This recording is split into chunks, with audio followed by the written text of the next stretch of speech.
channel, release on Netflix. Let's start the video now.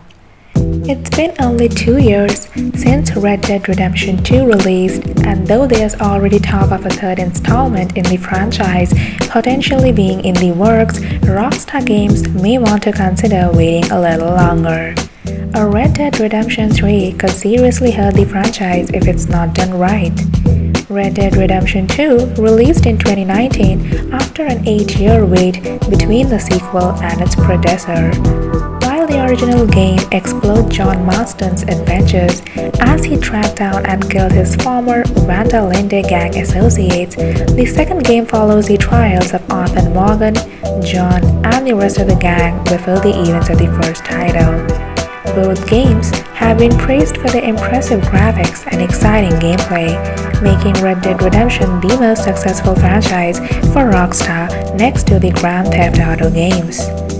But considering how far they have gone with GTA, particularly how many games have been released since the success of the first few installments, there's precedent for Rockstar to turn Red Dead Redemption into a trilogy, if not more.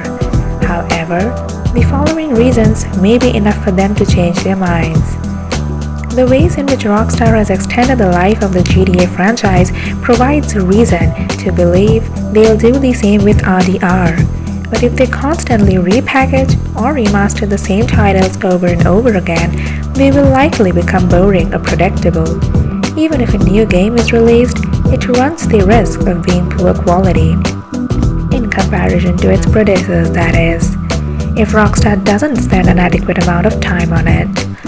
The company took almost a decade between the first and second Red Dead Redemption games, so to create an entirely new title for the next generation consoles would likely take an equal amount of time, if not even more. These days, Rockstar tends to take its time when releasing games. Other franchises like Assassin's Creed have compromised on quality and bug fixes in the past in order to release their games in a timely manner and to thus financially profit off of their popularity in the moment. The Red Dead Redemption series is so highly acclaimed because of the level of detail Rockstar puts into the open world environments, and if a new title was rushed, it could compromise their quality.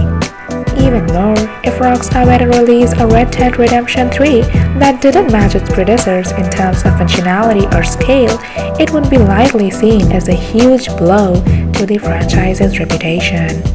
Perhaps the biggest reason that Rockstar should say no to a Red Dead Redemption 3 is that there's not much more that they can do with the story. The latest game acted as a prequel to the original, so it would feel repetitive to make a new game based on events that happened before the second. Similarly, all the main characters have been killed off in the franchise: Arthur, John, Dutch, and Bill. The Vanda Linde gang doesn't exist anymore, so the game's writers would have to create an all-new gang and characters. However, if all the characters are different, then a third game wouldn't feel like it truly fit in with the first two. Even more, it may be difficult for players to warm up to new Outlaws when they'll constantly be comparing them to previous ones, especially after all the distinct characters in Red Dead Redemption 2. Creating a Red Dead Redemption 3 would be a gamble, and if not done right, it could seriously harm the franchise. Thank you for watching the video till end. For more Netflix movies, web series, reviews, news, and updates, please visit our website www.releaseonnetflix.com. And if you liked our video, hit the like button and share it with your friends. To stay updated, please subscribe to our channel, Release on Netflix.